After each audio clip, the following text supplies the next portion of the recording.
So there's a girl that my friend is feeling low-key. She also likes him too. The problem is that my guy is on pause because she's not the kind of girl he would usually date. Like, she looks good, but not like some of the other girls he's dated in the past. It's like he's worried that if people know he likes a babe that isn't super, super pretty like that his own rep will suffer or something. Me, I know my guy. And I know that's the reason he isn't asking her out. But the two of them have chemistry, mad chemistry. They vibe, she makes him laugh, and he acts goofy around her sometimes. But when the guys come around, he kind of just acts like they're just buddies. They are both my friend, and it's the girl that has opened up to me and asked me why my guy seems to like her but isn't doing anything about it. I can't tell her it's because she's not as hot as the other girls he's dated. Am I mad? I don't know if I should just tell her to forget him. But my guy, I don't know if I should just tell her to forget him. But my guy is a nice dude. It's not like he's a bad person. I think he just needs to grow up a little bit or something. Should I tell the babe to just free him?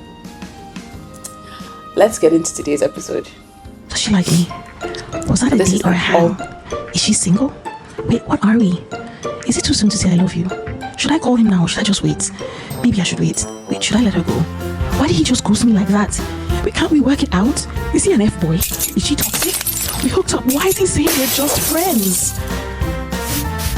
Let's face it. Relationships are the best thing when they work and a nightmare when they flop. You're recklessly giddy when Cupid's arrow sticks you in the ass and a nervous, pain-filled wreck when he comes to take his love away. There's hardly anyone who cannot relate to the dizzying highs and debilitating lows of relationships. We are naturally wired for connection, so when that's messed with, it can make us feel crazy. Enter BamBAEzled. On this show, we help you figure out if you are being bamboozled by your bae. That's it. Nothing else, nothing fancy, just a real, raw, honest to heavens, and hopefully helpful take on the best to the worst of relationships and everything on the spectrum in between. No topic is off limits, no situation is too taboo or embarrassing. Give us everything.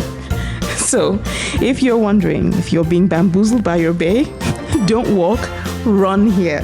This is your new home. I am your new bestie, and I've got you. Now, let's figure out if you're being BamBAEzled. All right.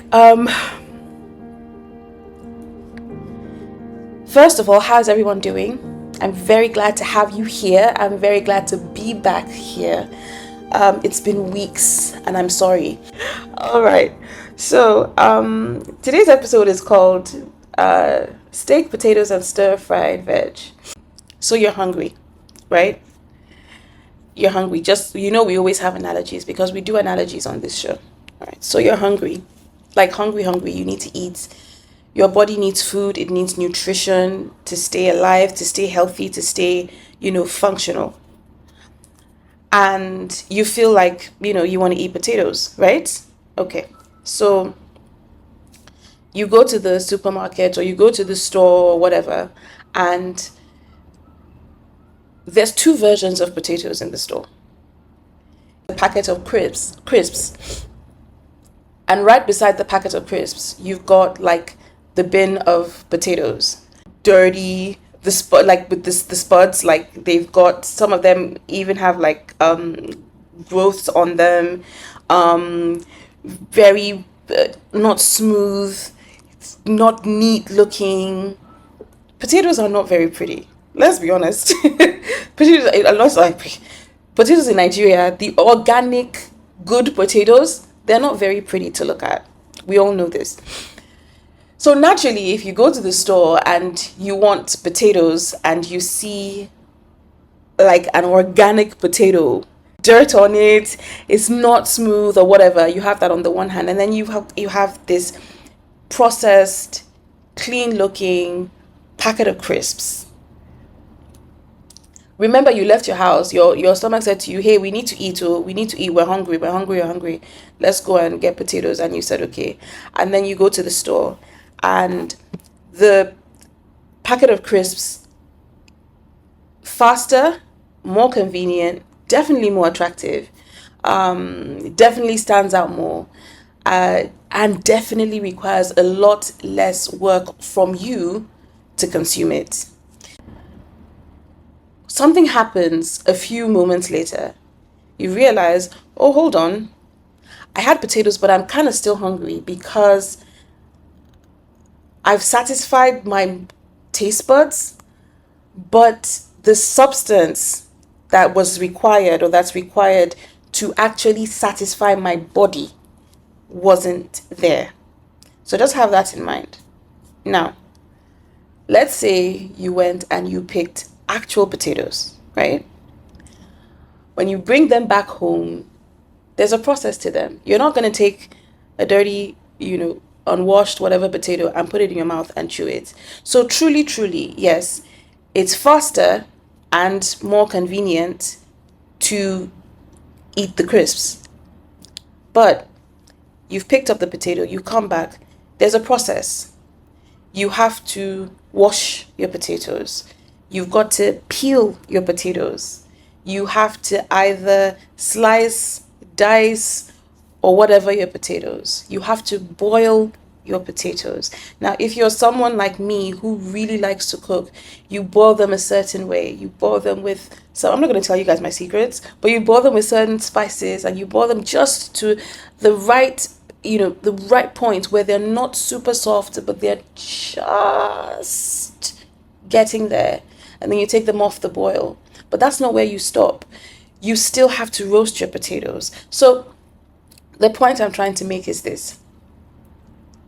Some people are looking for the effect of having a fantastic meal of some good ass steak, lovely roasted potatoes, and stir-fried veg. But when they go to the store, what they end up picking is a packet of crisps. Now,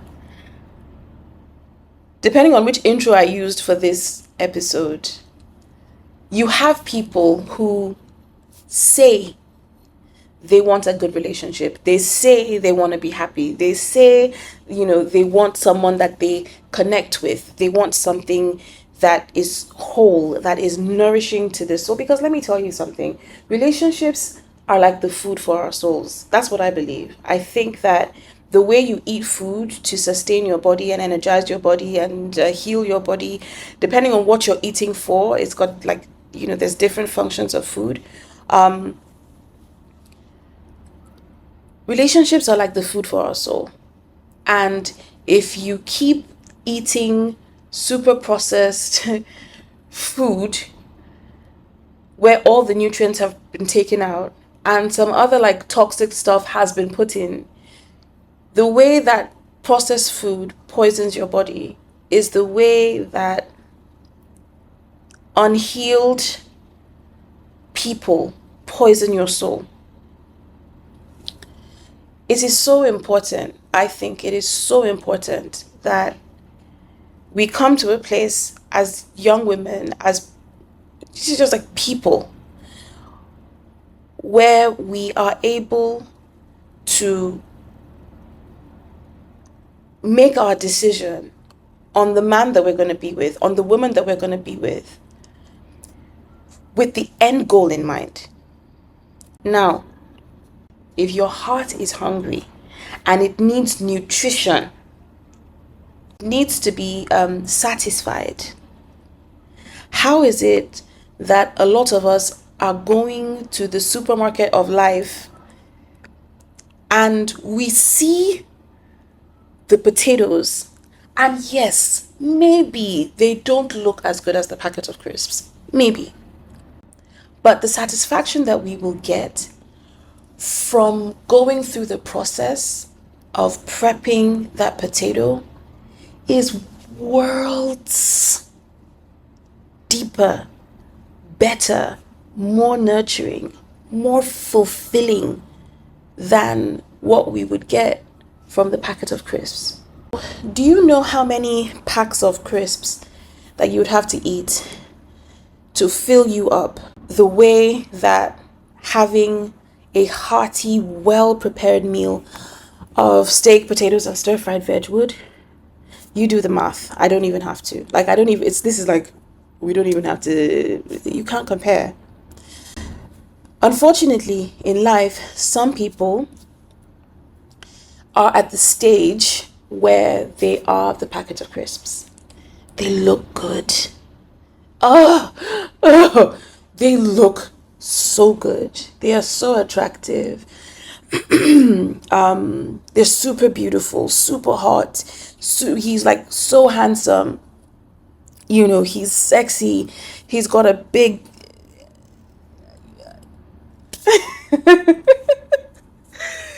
and we go and we make our decision on who to be with based on the external qualities of that person. You see, on the outside of that packet of crisps, the people who create these processed foods, these things that are like essentially they have no nutritional value. So you're literally eating like empty calories that will not only, not satisfy you, they will not nourish you. They will also take away from whatever health and vitality you already possess because of the amount of sugar, the amount of salt, the amount of chemicals that have been put in them to make them appealing to the eye and to the taste buds. There is no concern for their effect on the body. And this is something that we have to be aware of. And it confuses me that we are very aware of this when it comes to, I think we're getting aware of it now when it comes to our food. But we turn around and with the same brains that tell us, hey, listen, eat whole food, eat real food, because that will nourish your body and keep your body alive and healthy for longer. That same brain somehow shuts down when it comes to picking partners and when it comes to picking people that we're going to do life with, or even if not life, that we're going to share a part of our life with. When it comes to that, we're all running right for the potato crisps aisle. And we're completely ignoring the potatoes because they don't look as good. They might not be as tall. They might not be as pretty. They might not be as hot. The girl might not be a baddie, right? The guy might not have as much money. And so many other ridiculous things that are that have no bearing on the quality of life that this person can afford you, the quality of life that you and this person can have together. So we're looking at the outside. We're looking at social status. How popular is this person? Are they a really big celebrity? Are they not? Do they have a lot of money? Do they not? Do they have a lot of people chasing them? Do they not? Are they really fine? Whatever. We have all of that. That's what we're looking at. We're not considering, is this person emotionally mature? Has this person dealt with their shit? Are they even aware of their shit? And if they are aware, are they in the position where they are willing to do something about it? Because it's one thing to know that you have stuff. It's a completely different thing to accept that you have to do something about that stuff. Then it is now the real thing to actually do something about the stuff. Because you can, the ones that they have not even started life, they don't know. They're not aware. Just put those ones away. Then there are the people who know, but they don't want to do anything about it. You can also kind of you really don't want to deal with people like that because they're going to hurt you. Then there are the people who know and they want to do something about it. We thank God for them, but it doesn't end there. You have to become the person who knows, wants to do something about it, and then does something about it. So, anyways, we are going, with people without going along with people without considering what kind of quality of life is this person going to afford me in terms of like my emotions and, the way it's emotional safety. Is this person safe for me? What does a safe person look like? A safe person is someone that no matter how hard or tough or difficult the situation is, you never become the problem. And they never become the problem. They are able to recognize the problem and separate both of you from the problem, and then find a way that you both can face the problem as a team. That's one of the things that safe people do. Safe people don't try to gaslight you. And even when they find that they're doing it, they make amends. And they try to learn ways not to do that anymore. Because you having a stable sense of reality matters to them. And what does gaslighting do? Gaslighting alters your sense of reality, because another person is finding ways to manipulate and alter what is really happening in a way that favors them. That's what gaslighting is. So I say, hey, listen, you were devaluing me the other day, or you were yelling at me the other day. And they say, no, I wasn't. The reality is that you were yelling. Gaslighting is altering that reality. And because it's being altered, my experience of reality is being messed around with. What happens eventually, if that happens long enough, is you start to doubt your ability to recognize what is really happening and not. That makes you doubt yourself. And when you start to doubt yourself, then another person can take control of what your reality is. It's not just lying. It is you are systemically breaking down another person's ability to trust themselves and to trust their perception of reality. And that's abusive. So a person that is safe will not gaslight you. A person that is safe will not try to find the things about you that you are insecure about and then keep that as information to use as a weapon to hurt you or a weapon to control you. Because your insecurities should not trigger the predator in them. Your insecurities should trigger the protector in them. And what they're going to say to themselves is, this is something that this person is not confident about. I'm going to make sure that I never, one, throw it in their face. Two, we work on ways to make them not insecure about this thing.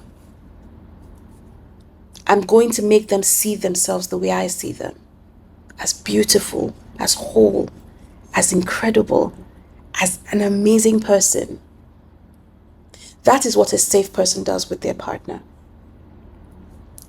Sometimes the people that are best for us don't look the part. They are not super handsome. He might not be 6 foot, 6 figures, 6 packs, as one of my mentors, says that we ladies, we are always looking for the 6 foot, 6 figures, 6 packs guy. And sometimes that guy is the packet of crisps. You're gonna eat him, and he's gonna taste good in the mouth, or she's going to taste good in the mouth, but it does nothing to satisfy the body. They do nothing to satisfy the soul. You can't have a conversation with this person without things going sour. You can't sit down and just be in each other's presence and be comfortable with each other. He's either on his phone, she is like, they are the packet of crisps. And you can eat them all day long, true. But eventually, your stomach, the stomach of your heart, that is longing to be fed and satisfied, that is longing to be nourished, is going to say to you, ding, ding, ding, uncle, auntie, I'm still hungry. And I can feel that something is happening up here in our mouth, but just FYI, it is not translating to anything down here in the stomach. We're still hungry. Not only are we still hungry, we are now having to deal with all the processed shit that comes with you eating crisps only. So all the excess salt, all the MSG, all the whatever else that was put in there. So now we're hungry, but we're also overworking to process the toxins that you are putting in us, and you're not even still giving us food. This is the state that a lot of us are in emotionally in the relationships that we're in. We see the relationship is fantastic on the gram. People are looking at your boyfriend and they're like, he's fine. That woman is so lucky. What they don't know is that you can't have a conversation with this man. What they don't know is that he shuts down emotionally in the presence of difficulties or hard emotions or your emotions. What they don't know is that he has an avoidant personality. And because of that, every time you approach him to have a deep connection with him, he's retreating and running away. And so, even though you guys have great vacations because he's rich and he takes you anywhere you want to go, you're on the gram with him, but in life you're alone. There is no connection. The sex is great. He blows your back out. But the minute he's done, he rolls off you. And you have literally just been the vessel for someone to release into. There's no connection. And you want this man to hold you. And you want to feel like when he holds you, you are inside of him. But his arms are around you and you feel like you are on your own. But you look great on the gram. You've got great bags and shoes and hair. But you're alone. Because the packet of crisps will never satiate you and satisfy you the way a plate of steak, roast potatoes, and stir-fried veg would. Put a plate of steak, potatoes, and stir-fried veg down and put a plate of crisps down. Let's be honest. 10 times out of 10, it's better looking, it's better tasting, it's better for you than that. But a lot of us don't want to take the time to put the work into processing the potatoes to get them to the point where we can enjoy them. And so we don't want to learn how to be accountable. We don't want to learn how to take responsibility for our actions. We don't want to learn how to be emotionally mature. We don't want to learn and process, because the truth of the matter is, the processing of your potato to take it to the point where you can eat it, you know that it's working on both of you. You're getting it to the point where you can eat it. But in doing that, you're building your skills to know how to do that. And so a time will come when in your sleep, if they wake you up and tell you, make a perfectly well done steak, you can do it with your eyes closed because you've gone through the process. And going through the process refines the product, but it also refines the skill of the person involved in that process. And so if you take the time to get to know yourself, take the time to learn to be alone and have that be okay. Take the time to heal yourself from being codependent. Take the time to heal your abandonment wounds, to heal your abandonment trauma, to heal the voices in your head that tell you you're not good enough, that tell you, if you're not married by a certain age, something is wrong with you, that tell you all of that shit. If you take the time to do that, that is you processing your potato. And so When the right person comes along, you will be in the state where you can recognize that this person might not be shining like the packet of crisps, but this is the person that's for me. This is the person that's going to satisfy. This is the person that's going to give me the experience of love that I want, that I require, that I need. And so, even if they do not fit a physical bill, or they don't fit, a physical requirements, you have so trained yourself to see beyond the superficial that you can go past that and connect with the essence of this person and begin to build with that. So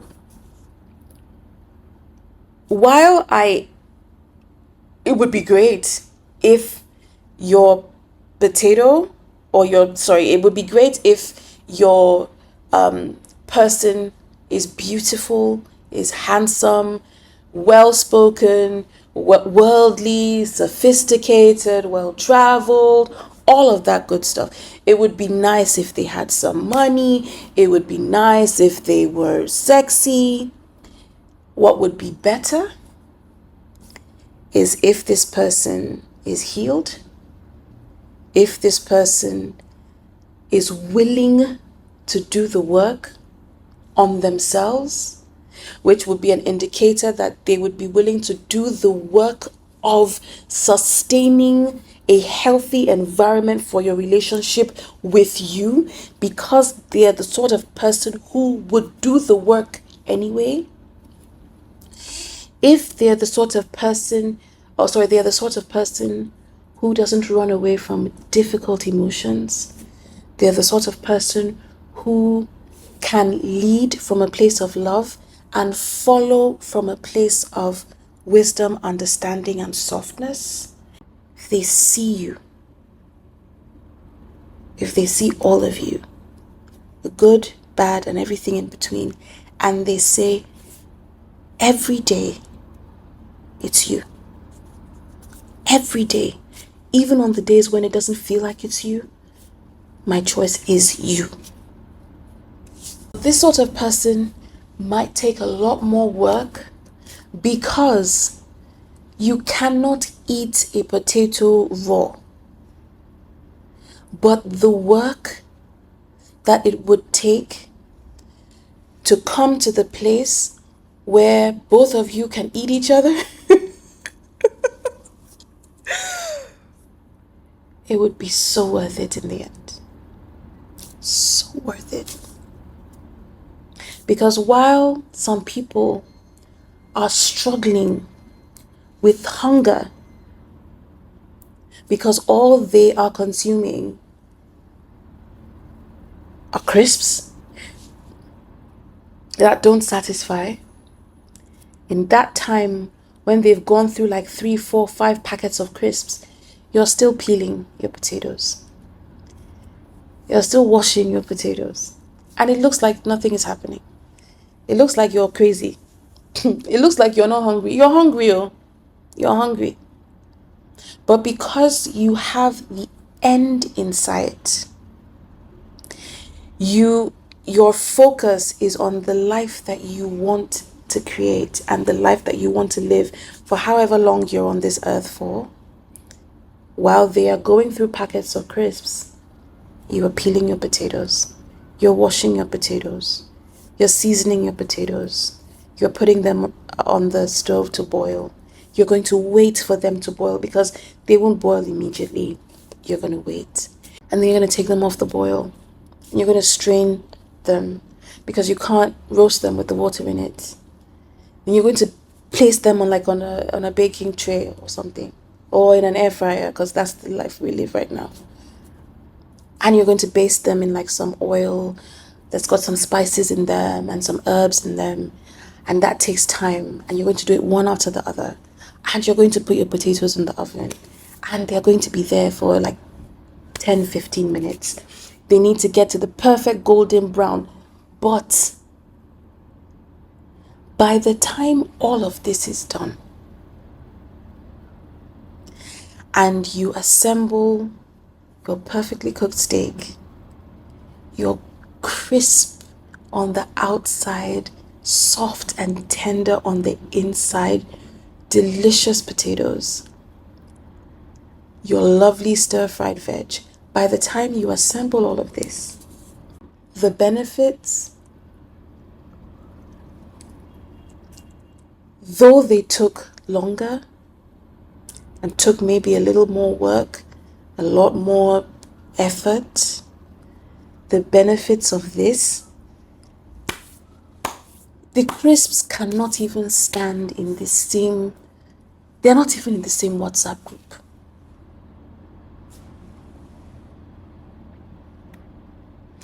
And those people who had been eating at the point where you were prepping and going through the process are still hungry, and they're still searching, and they're still unsatisfied. Please pick the potato, not the packet of crisps.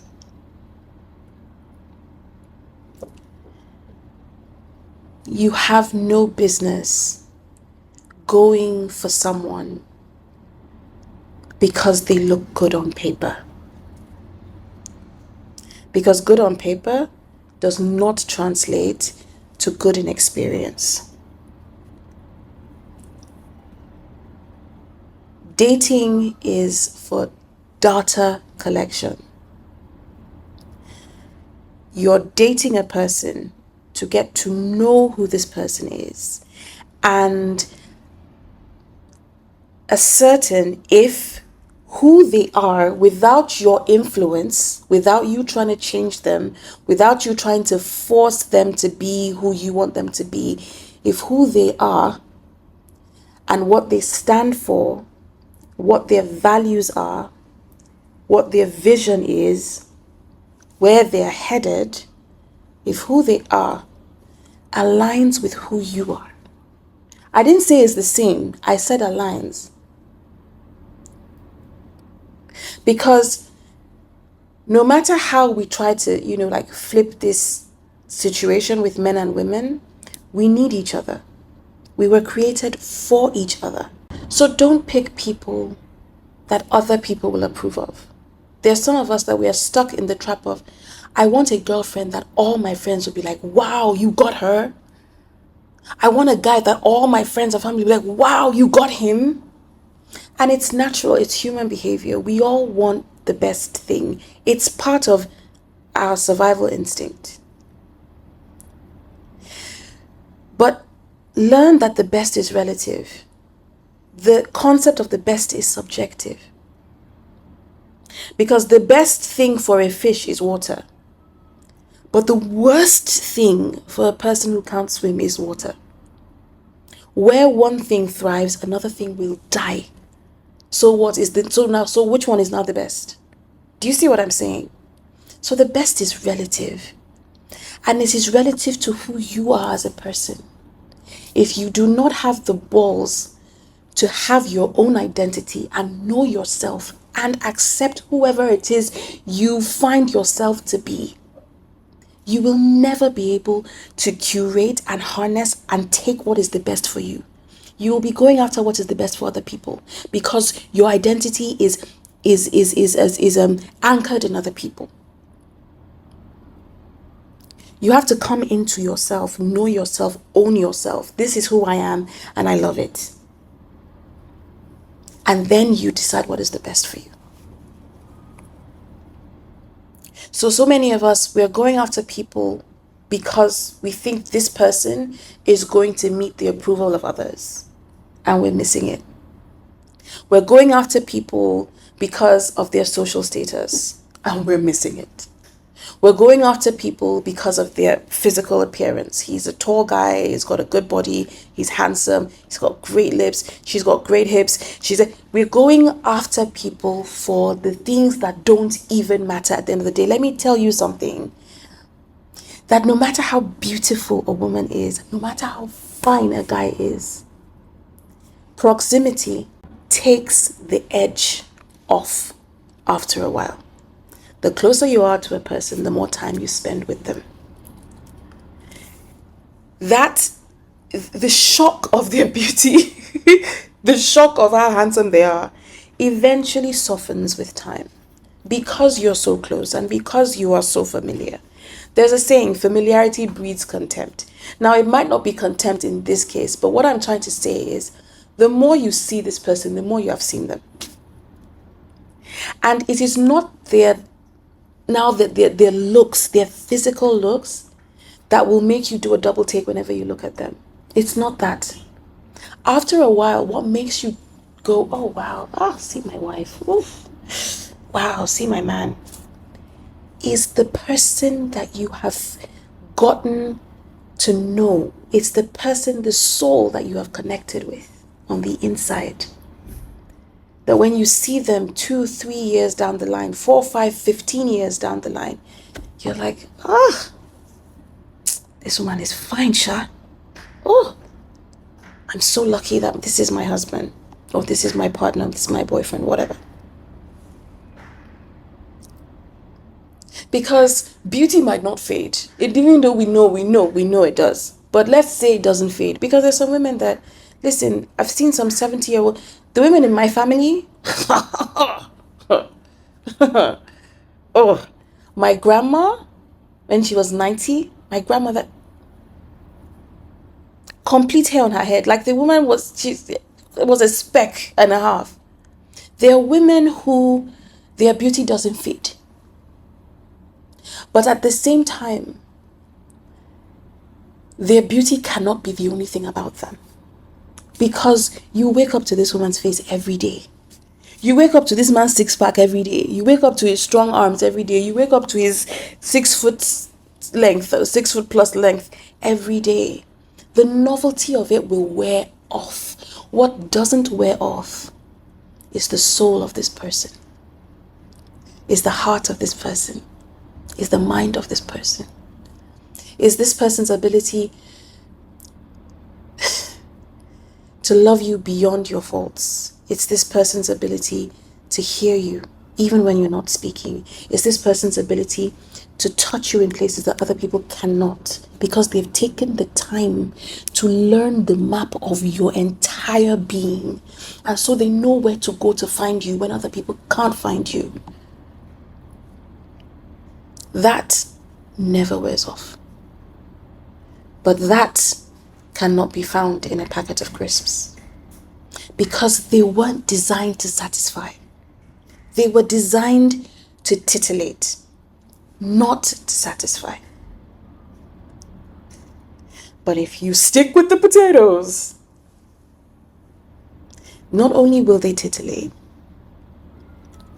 they will satisfy. They will excite you. They will fulfill and complete you. They will sit with you. They will be at your bedside if you're sick. They will listen to your stories. They will encourage you. They will push your vision forward. They will be your biggest cheerleader. They will be one of the reasons why you will thank God, or whatever you believe in, that you came to this world as a human being and that you met this person, because you cannot imagine how life would have been without the blessing of this person's presence in your life. This takes a lot more work though. So I hope we stop going for the crisps and we start to pick the potatoes, because they're there. The good people are there. They are there. All right. Here are a list of suggestions. Number one, get real with yourself about what is truly important to you. Not your friends, not your family, not society, not Instagram, you. Get real with what is important to you.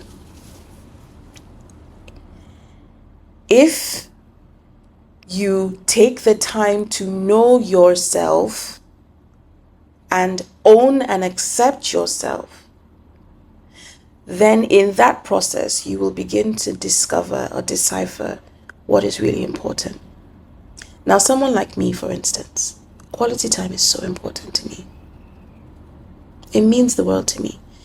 Being able to just have you in my space, have you in my orbit, and be in yours, even if we're not talking, even if we're not saying a word to each other, even if I'm not in your arms. Like you're there and I'm here and I'm working and you're working, but your presence is aware of mine. Ugh, love it. I can't know that without knowing myself. And because I know myself and I know that, what in the world am I now going after a guy who feels smothered and stifled if he's around you all the time? And there's some men like that, and there's some women like that.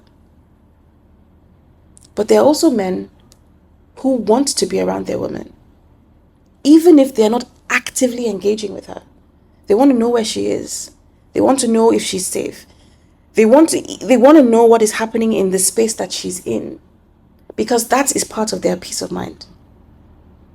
So should I not go for a guy that's like that, instead of a man who really is not bothered if he doesn't speak to me for 24 hours? It doesn't really affect him. But what a lot of us would do is we would go to the man or the woman who is the opposite of the thing that we want, and then we start dying on the line, trying to force them to become the thing that we want. And it always ends up in disaster. Premium tears and breakfast. So get real about what is truly important to you and own it. It doesn't have to look like what's important to another person. You. What is important to you? And go after that. Number two, learn to validate your own preferences. Now, the way the world has been set up, a lot of us have learned to shut ourselves up and listen to everything else other than us. We are more concerned about what daddy thinks, what mommy thinks, what brother, sister thinks, what my friends think, what the gram thinks, what society thinks. It is not your fault, but it is when you get to a certain age, I think, or you get to a certain consciousness, it's not even about age, the responsibility becomes yours to take all of that agency that you have scattered, abroad, and pull it back in. Because you have to come to a place where you are the most valid thing in your story. Yeah. Doesn't mean that you become self-centered or self-serving. It means that if I were to pick someone's opinion in a slew of opinions, mine takes precedence. Because I have done the work to make sure that the head on my shoulders is functioning well, I trust myself enough to know that if I make a decision, if I have to make a choice, I will make the right choice for me. And even if I don't, I'm sturdy enough on my feet to be able to pivot if I have to. That only comes with self-trust. And self-trust only comes with knowing yourself, accepting yourself, owning who you are. So, learn to validate your own preferences. If you like lemons and someone likes apples, don't drop your lemons for their apples. Because what's going to be happening is that you will always be longing for the thing you prefer. And that's why some of us cheat. And that's why some of us are unfaithful. That's why some of us are sad or lonely in our relationships. Because there's something you prefer. And it might not look like what your friends think. Look, let me tell you, there are some men,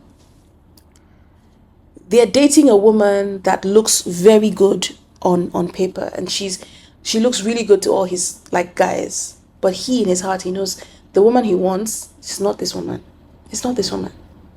But he's afraid to drop her because everyone's like, how can you, I mean, this girl is hot, like she's a baddie, like she's a da, da, da. Meanwhile, there's probably some homegirl of his who is his friend, and she might not be a baddie, but she makes him laugh. She gives him rest. When he's in her presence, he feels at peace. And I think it's unfortunate that many of us leave our preferences because we're afraid that other people don't approve or won't approve. Anyways, number 3, always have a list. Your list is important because it gives you a frame of reference for what you're looking for. Now, when I say have a list, I'm not saying that you have to be rigid around your list, but I am saying that you must have non-negotiables. Now, when I was talking to you guys earlier on, I said one of my non-negotiables is I'm not going to be having sex with you just because I like you. No, I'm not going to have sex with you because I'm horny. I'm not going to have sex with you because you're fine. I'm not going to have sex with you because you're a sex god. Yeah, because, yeah, man. I will only be physically intimate with a man that I am in love with and in a committed relationship with, period. Nothing outside of that. And if that means a bunch of men are going to come and go, then a bunch of them are going to come and go. It helps with the filtering process. That's what your list helps with. It makes your life easier because when you have a frame of reference, you're not now like dangling or floating in the wind. It's now when it comes that you're deciding, oh yes, okay, I like people that communicate. No, I don't like people that do. No. Because when you like someone, when you're attracted to someone, our hormones they do a number on us, and you're not particularly thinking straight most of the time when you're in love or when you're in deep infatuation. So having a list, having a frame of reference, something that you have already predetermined helps to keep you in line, and it helps to filter out the people that your spirit and your soul do not actually connect with, where hormones and feelings would deceive you into trying to force a connection with if you didn't know prior what your non-negotiables are. I know that was like a big sentence, but you get what I'm trying to say, right? So have a list. Number 4. Celine Dion sang that you cannot resist it when the wrong one loves you right. She knows why she sang that song. If you have a person who does it for you, and the only thing that disqualifies them is their looks or their, I don't know, financial status or whatever, then you need to reevaluate yourself and find out why you do not think you deserve to get what you truly need and should only settle for the things that you have been told to want. Needs are inspired by our design. I'm going to say that again. Our needs, not our wants, our needs are inspired by our design. Wants are dictated by our influences. Needs will trump your wants every single time in the long run.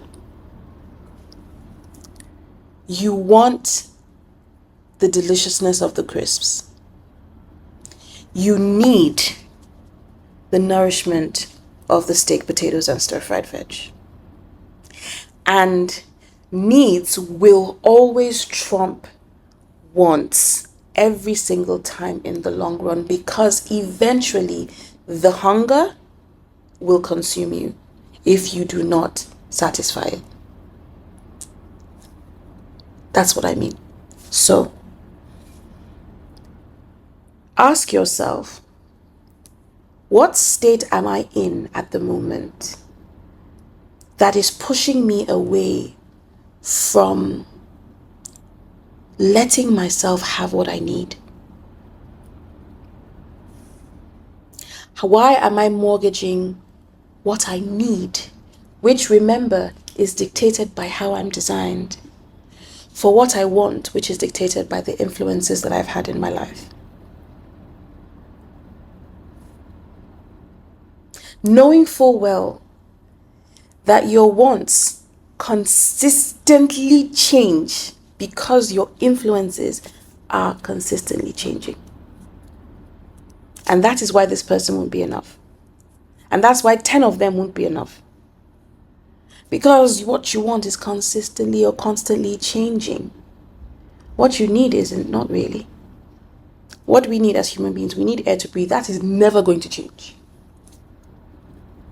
Never. You want to skydive. That's a want, it's not a need. You want to swim. It's a want, it's not a need. Human beings don't need to swim, but we want to. But do we need to drink water? Absolutely. We need to begin to come to a place where we can identify the differences between our needs and our wants. And to do that, you need to be able to decipher between your design, that is who you are, how you were made, what is important to you, and your influences or your environment. Because this can change. Anything can change this. It's hard or almost impossible or very unlikely that your needs will change because your design is sort of fixed. I will never not be a hopeless romantic.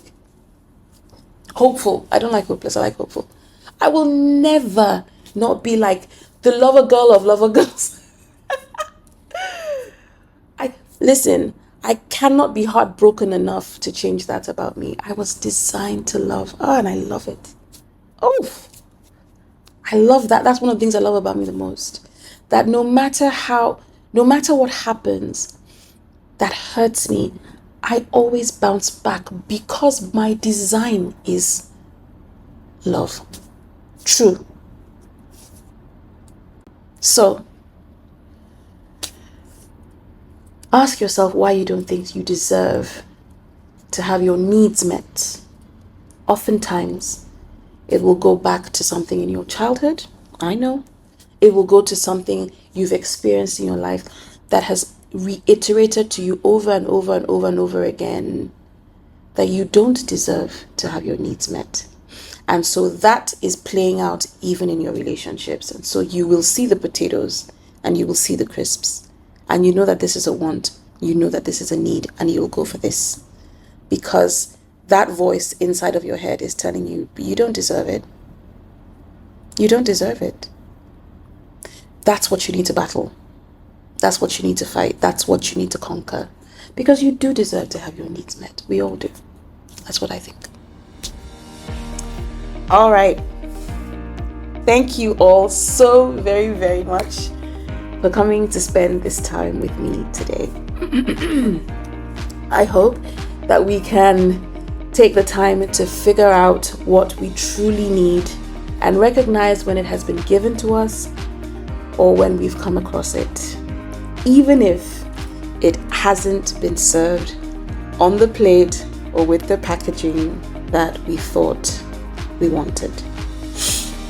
What is important, what is really important, is the meal that you're eating.